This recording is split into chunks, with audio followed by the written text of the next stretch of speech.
had an awesome childhood. Like most kids growing up in the 90s, my TV schedule consisted mostly of SpongeBob, Power Rangers, and Transformers. For the most part, I wasn't into really kiddie shows like Barney or Mr. Rogers or anything like that. But the other day, I was talking with my mom about when I was a little kid. At one point during the conversation, she brought up the topic of an old TV show I sometimes watched. It was called Stubb's Clubhouse. I was unaware of the show she was referring to at first, but then the memories came flying back. I remembered it so clearly almost instantly. Basically, Stubb's Clubhouse was a cheesy, low-budget kid show starring a clown named Stubb. He had a rainbow-colored jacket, a hat, and if my memory serves, he wore black pants with stars on them.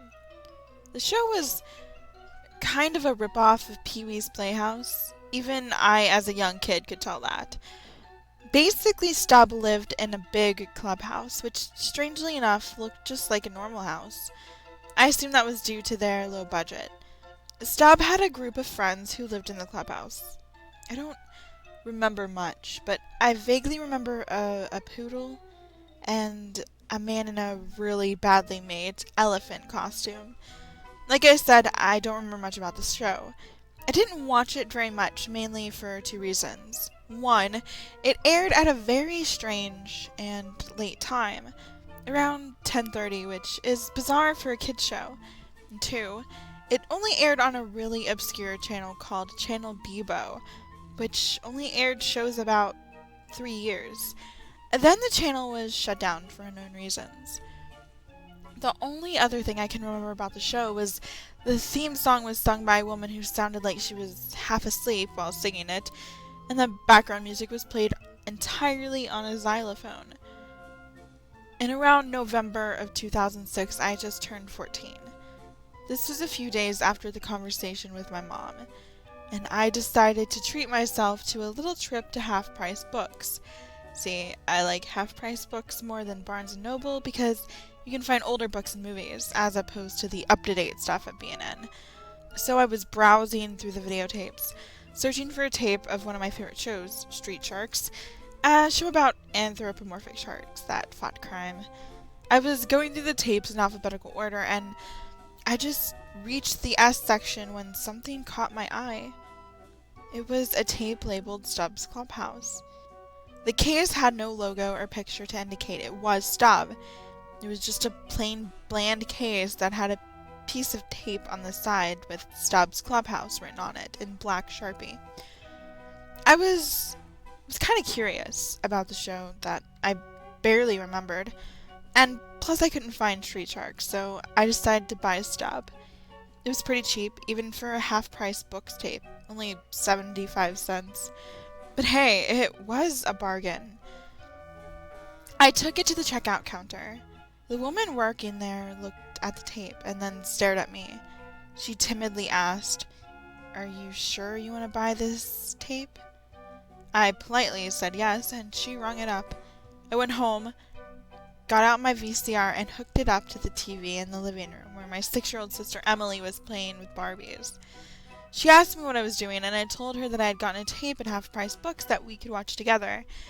I put the tape in, and the standard copyright infringement warning came up as usual. The tape started at the theme song of the first episode, complete with xylophone music and Sleepy Singer. The episode started out in the clubhouse where Stubb introduced himself and told the viewers that we were going on a field trip. There was a very bad rough cut to a playground in the middle of a grassy park. There was a group of small children, about as old as my sister, playing on a merry-go-round. Stubb walked up to them, and they all ran to give him hugs. After that, Stubb looked at the camera and asked if the kids at home would like to play too. As assumed, Emily piped up, "Yes!" And Stubb replied, "Alrighty-o, then come on down to the playground and play with me." Emily asked me if she could go to the playground with Stubb, but I told her that this was filmed. However, I saw something interesting out of the corner of my eye. We have a playground in our neighborhood, about a block from our house, but close enough that we can see it from our living room window. It took me a second to make the connection, but it hit me that the playground in the video was the same as the playground in our neighborhood. Then it hit me even more. The same children in the show were playing on our playground right now. They were wearing the same clothes as they were in the video, and they were performing the exact same actions. Almost as if the video was being filmed live. Then I noticed something that disturbed me greatly. In the video, one of the children is holding Stubb's hand, and when I looked out the window, that same child was making a motion like she was holding someone's hand. But there was no one there. I was shocked. I immediately ejected the tape, such to Emily's sadness, as she was beginning to grow fond of the show. I took the tape and threw it in the garbage. I thought I was done with Stubb, but I was wrong. The next day, when my mom picked Emily up from kindergarten, Emily told me that Stubb had been following their car, driving in a black van. She said she had looked out the back window and saw Stubb behind the wheel of the van. She told me that she had told Mom, but Mom didn't see any cars or vans whatsoever in her rearview mirror. Emily told me she was confused and somewhat worried. I told her not to worry and try to relax and let an adult handle the situation. That night, I went against my better judgment and decided to fish the tape out of the trash and watch episode 2. The theme song started, but something was wrong. The xylophone was very distorted, and the woman's voice was a lot deeper and a bit messed up as well. The title came up again, and the colors were more dull, being composed of shades of brown and gray, rather than the usual bright red and yellow. I decided to brush it off as a messed up tape and continued watching. It roughly cut to a still image of Stubb staring at the camera. After a while, I realized it wasn't a still image. It was a video of Stubb sitting motionless and staring directly at the viewer. Stubb would periodically turn his head as if cracking his stiff neck, but he would never blink. He did this the entire episode, which lasted around 20 minutes. Right before the episode ended, Stubb closed his eyes while still staring, and then opened them to reveal pitch black eyes, nothing but inky blackness within his sockets. Suddenly the tape cut to a picture of a house. My house. I frantically ejected the tape once more and stuck it in a drawer. I looked out the window and where the cameraman would have been, but there was neither anyone nor a trace of anyone there. I tried to go to sleep that night, but I just couldn't. I ended up sneaking downstairs in the middle of the night and sitting in the kitchen all night, with the light on and a huge supply of caffeinated drinks. The morning soon came, and I was safe for a while. Unexpectedly, the rest of the day went off with no strange occurrences. Emily didn't see Stubb following them in his van, which was an enormous relief and a bit of a hope that this might be over. But that night I woke up in what could be described as conscious sleepwalking, meaning I got up in the middle of the night and did something while being fully conscious and aware, but still drawn to do the thing by some urge. I subconsciously took the tape from the drawer and placed it back into the VCR. I sat down on the couch and suddenly awoke from my sleep. I noticed I was on the couch, about to watch the tape.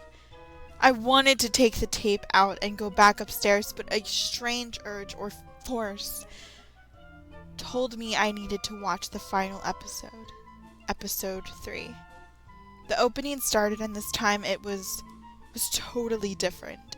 The xylophone had been replaced with a loud banging, and the voice had now become a deep, demonic sounding voice, singing lyrics in a language I couldn't understand. The title came up and the title card looked like it had been slashed by the claws of a large animal. When the episode turned on, Stubb was sitting at a table with some children. He asked the children if they wanted to play a game, and they eagerly said yes. Stubb reached under the table and revealed a large carving knife. He asked one of the children to place their arm on the table. A small girl did, and Stubb asked, "Tell me how it feels." He then began to slowly slice a thin layer of flesh from the girl's arm, like he was peeling a potato. Blood immediately began to flow, and the room was filled with the sounds of the girl's screams. The other children didn't run. They just watched calmly as if they wanted to actually see the rest. He asked the girl, "Doesn't it feel happy?" Stubb continued to slice layer after layer of flesh from the girl's arm until he hit bone. The girl was wailing like a banshee at this point, and I was in absolute shock. I felt like I would violently throw up at any moment. The girl's arm was drenched in blood, which had spilled out onto the table and created a puddle on the tabletop. Stubb started laughing in a happy, clown-like way, and the video ended. However, it then cut to another video. It was a video of Emily's room, right now. She was sound asleep.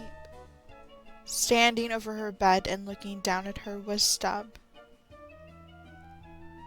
Suddenly, he looked at the camera with inky black eyes in his socket.